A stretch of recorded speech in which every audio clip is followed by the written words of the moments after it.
BJP MP Laxman మీడియాతో మాట్లాడుతున్నారు. ఇప్పుడు లైవ్ చూద్దాం.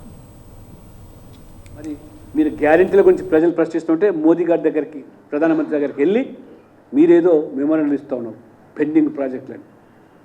దానికి ధీటుగా మోదీ గారు, ప్రధానమంత్రి గారు, ఈ రాష్ట్ర ప్రభుత్వం మీ దగ్గర పెండింగ్ వల్ల ఎన్ని ప్రాజెక్టులు ఆగిపోయానో ఆ చిట్టా విప్పితే నోరు మీద పట్టి మరి ముఖ్యమంత్రి గారు ముందు కేంద్రం ఉదారంగా ఉన్నాం, మీ సహకారం, మీ వాటా, మీ భూసేకరణ గురించి మీరు స్పష్టం చేయండి చెప్తే మరి ఇవాళ మూగబోయినటువంటి ఇవాళ చర్లపల్లి టెర్మినల్లో కూడా దానికి ఇంత బ్రహ్మాండమైనటువంటి టెర్మినల్ ఏర్పాటు చేస్తే కావలసిన భూమి కల్పించలేకపోయారు.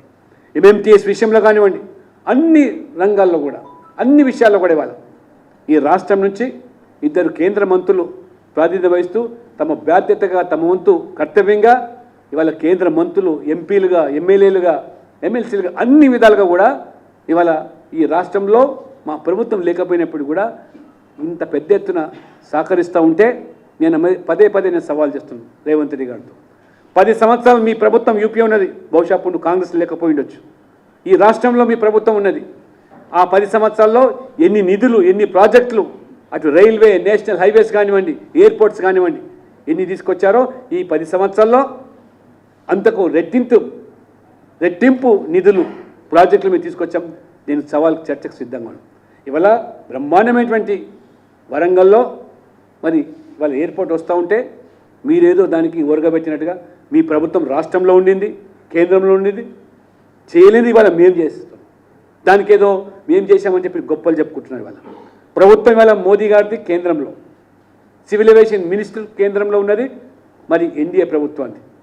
కాబట్టి మీ హయాంలో మూతబడ్డటువంటి ఆ యొక్క ఎయిర్పోర్ట్ను తిరిగి వాళ్ళ పునఃప్రారంభిస్తున్నామంటే అది ఎయిర్పోర్టే కాదు, రామగుండం ఎరువుల కర్మాగారంతో మొదలుపెట్టుకుంటే అనేక మంది చాంతాడన్నట్టు చిట్టా ఉంది మా దగ్గర.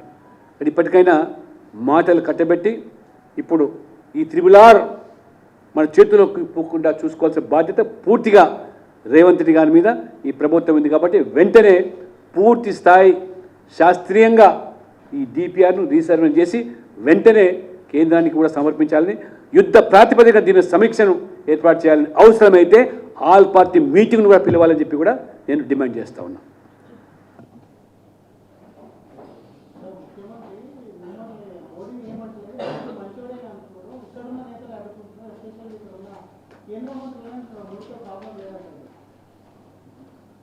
అన్ని ప్రశ్నలు మళ్ళీ ఈ డౌట్స్ అన్ని